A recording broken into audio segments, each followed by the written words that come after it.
le Premier ministre a fait une déclaration au Parlement en disant que nous sommes en train de tout faire pour rapatrier les Mauriciens qui sont bloqués dans les aéroports de par le monde. OK? Alors, premièrement, le problème est très complexe pour deux raisons. Le problème est complexe pour deux raisons. Le nombre, il y a au moins 600 Mauriciens qui sont bloqués. Et deuxièmement, le nombre d'aéroports où ils sont bloqués. La complexité liée au nombre est liée au point de départ. En Inde, il y a Mumbai et Delhi. Il y en a qui sont bloqués à Dubaï. Il y en a qui sont bloqués à Istanbul. Il y en a qui sont bloqués à Londres, Charles de Gaulle. Il y en a qui sont bloqués à Nairobi. Il y en a qui sont bloqués à Johannesburg. Pourquoi? Parce que nous avons pris la décision d'interdire tout passager sur Maurice hier matin. Première précision, les vols sont maintenus. Donc les avions sont en train de voler vides de Dubaï à Maurice parce qu'ils viennent chercher les passagers qui doivent quitter Maurice.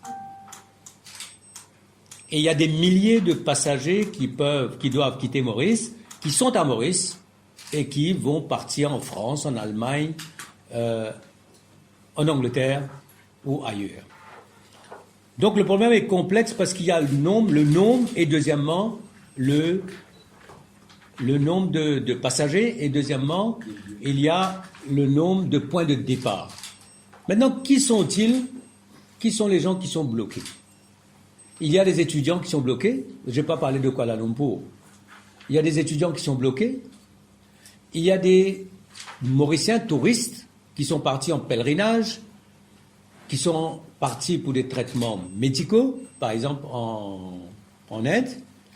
Il y a aussi ceux qui étaient sur une croisière et il y a ceux qui travaillent sur les bateaux de croisière. Donc ça vous fait quand même une complexité aussi concernant l'âge, la provenance. Par exemple, pour ceux qui travaillent sur les croisières, ils étaient en Amérique latine. Ils étaient aux Caraïbes, c'est-à-dire à Bahamas, par exemple. Alors, comment faire de sorte que nous puissions faire un airlifting de tout ce beau monde? Premièrement, c'est qu'il nous faut une dérogation pour permettre à ces vols de prendre les Mauriciens pour les ramener à Maurice. Maintenant, l'affaire se complique parce que l'Inde a émis une obligation que le dernier avion quittant l'Inde devrait le faire demain. Johannesburg a demandé justement que l'aéroport soit fermé. Madagascar a fermé son espace aérien et entre Istanbul et Dubaï, il n'y a pas de vol dans les deux sens. Voilà la complexité du problème. Alors, nous sommes donc en train, j'ai une cellule là qui travaille avec Air Mauritius. Je dois dire que Air Mauritius travaille nuit et jour, on travaille avec Turkish, on travaille avec les autres compagnies aériennes. Nos missions sont en train de parler au Quai d'Orsay, sont en train de parler en Inde aussi. Donc nous sommes en contact avec les affaires étrangères un peu partout.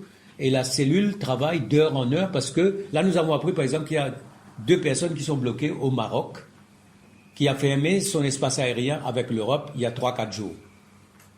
Bon, il faut gérer la situation. Maintenant, ça c'est donc le contexte général. Maintenant, je vais prendre un certain nombre de cas, au cas par cas. Nous avons à Marseille aujourd'hui sur un bateau le Costa Luminosa, 46 Mauriciens qui sont sur le bateau. Ils sont à Marseille. Ils ont un billet Nice, Dubaï, Dubaï-Maurice. Donc nous sommes en train de voir comment les amener à Nice. Il y a 2 possibilités. Qu'ils atterrissent à Marseille et prennent le bus pour aller à Nice, ou qu'ils restent dans le bateau jusqu'à Savone, qui est le port d'attache du bateau, et après ils font Savone, Nice, Nice, Dubaï, Dubaï, Maurice. Nous sommes en train de travailler là-dessus. Il y a un vol de Nice demain, donc nous sommes en train de travailler sur cette possibilité-là. Ça fait 46 personnes qui sont parties en croisière. À Londres, nous avons 13 personnes, et pour ces 13 personnes de Londres, nous sommes en train de travailler avec Air Mauritius. Il y a un vol demain et un vol dimanche. Concernant maintenant l'Inde, nous avons, c'est les derniers chiffres, les chiffres que j'ai. Oui, c'est les derniers chiffres. Les derniers chiffres? Oui. D'accord. Alors, nous avons l'Inde 131 à New Delhi et 36 à Mumbai. Il y a un avion qui va partir et on est en train de voir si on peut rapatrier ces Mauriciens avant la fermeture de l'espace aérien indien demain soir. Alors, notre avion va aller à Mumbai. Donc là, il y a un autre problème, c'est la connexion entre New Delhi et Dubaï et Mumbai. Donc on est en train de travailler pour faire de sorte que l'avion part de Air Mauritius, qui pourrait revenir donc sur cet avion-là. Nous sommes en train de travailler dessus. En Malaisie, il y avait au départ une trentaine de personnes. 16, je crois, c'est des étudiants. Finalement, ils ont décidé de rester là-bas. Et il y avait 14. Sur ces 14, 11 sont déjà venus à Dubaï. Et 3 autres sont à KL. Ils vont probablement rejoindre Dubaï. Turquie. Là, nous avons quelque chose d'assez compliqué. Parce que nous avons des gens qui sont venus du Canada, des États-Unis, d'ailleurs. Parce que Turquie, c'est quand même une compagnie aérienne internationale avec un réseau extraordinaire. Et puis, il y a tous ceux qui travaillaient sur les croisières et qui se trouvaient dans les Caraïbes et en Amérique latine. Ils se sont retrouvés à Istanbul. Le problème de Istanbul maintenant, c'est qu'entre Istanbul et Dubaï, il n'y a pas de vol. Donc, nous sommes en train de voir de Istanbul, de les emmener quelque part où ils pourraient prendre un avion, Air Mauritius ou Emirates. Mais là, il y a un problème d'organisation parce que ce n'est plus les mêmes compagnies aériennes. Donc, nous avons un problème réel avec ceux qui sont à Turkish. Alors, il y a des étudiants et puis il y a ceux qui travaillaient sur les bateaux de croisière. Et donc, voilà un peu la situation en Turquie, à Istanbul. À Madagascar, il y a 200 Mauriciens qui veulent rentrer. Et nous sommes donc en train de voir avec les autorités malgaches parce que l'espace aérien est fermé. Mais les autorités malgaches nous ont donné l'autorisation de principe pour qu'on puisse aller chercher ce serait un vol de rapatriement, qu'on puisse aller à Madagascar. Et il faudra qu'on dise quand et quel avion va venir, sur quel vol. À ce moment-là, ils vont nous permettre la possibilité de rapatrier les Mauriciens. Ils nous ont posé une condition, que l'avion vienne vide. Donc il n'y a pas d'entrée de passagers sur Madagascar, mais qu'on puisse, à ce moment-là, rapatrier les Mauriciens. Maintenant, Dubaï est une plaque tournante, et ça, c'est notre planche de salut. Il y a actuellement 31 personnes à Dubaï, et nous allons donc demander l'autorisation pour que les vols d'Emirates au départ de Dubaï puissent prendre les Mauriciens. Demain, après-demain. Donc on va demander, il y a un accord de principe du Conseil des ministres pour qu'on puisse pour chaque vol trouver une dérogation pour qu'on permette à ce moment-là que tous ceux qui sont à Dubaï, tous les Mauriciens qui peuvent arriver jusqu'à Dubaï pourront à ce moment-là prendre l'avion d'Emirates pour rentrer sur Maurice. Voilà ce que j'avais à dire. Nous sommes en train de travailler avec les autorités françaises, les autorités indiennes. Nous sommes en train de travailler, là on essaie par exemple de joindre les autorités marocaines, et même si c'est un Mauricien, le principe c'est que nous devons venir en aide à tout Mauricien bloqué quelque part dans le monde. Ça c'est le principe.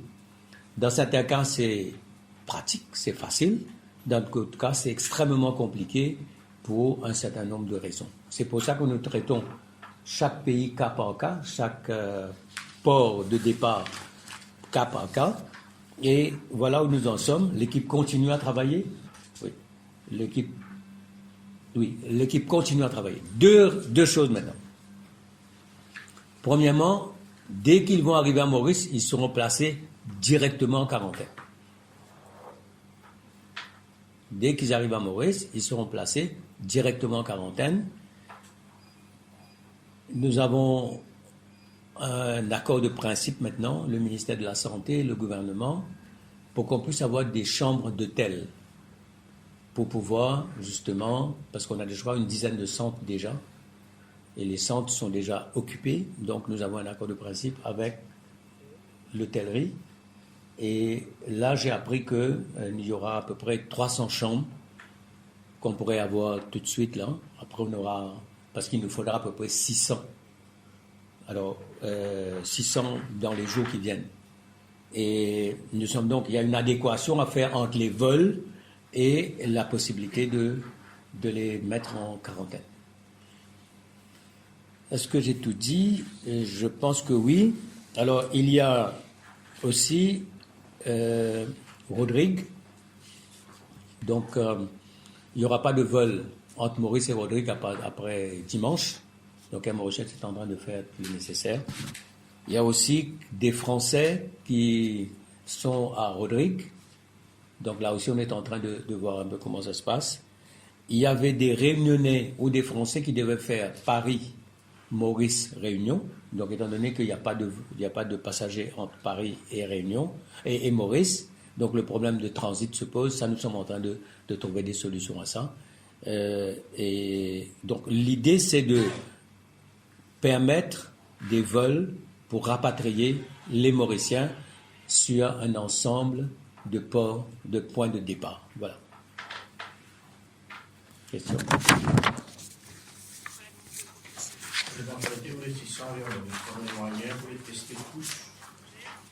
Non, je pense que ce sera un peu, disons, 200.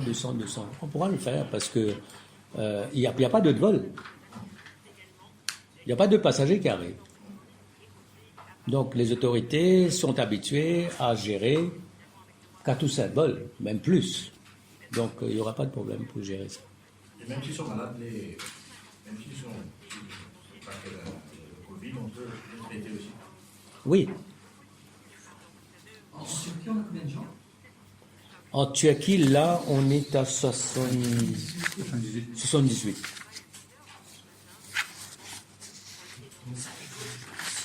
Et ça évolue, oui, ça évolue. La liste n'est pas complète. Peut-être encore un Mauricien qui... Non, mais on est en train quand même de dire une chose. Nous sommes là pour gérer le rapatriement des Mauriciens qui sont bloqués. Donc, il y a un return ticket quelque part. Ils n'ont pas des gens qui maintenant veulent prendre le dernier vol sur Maurice. C'est pas ça. C'est des gens qui sont bloqués. Comme on dit en anglais, they are stranded. Somewhere in an airport, they have a return ticket. They were supposed to fly from one place to the other to come back to Mauritius.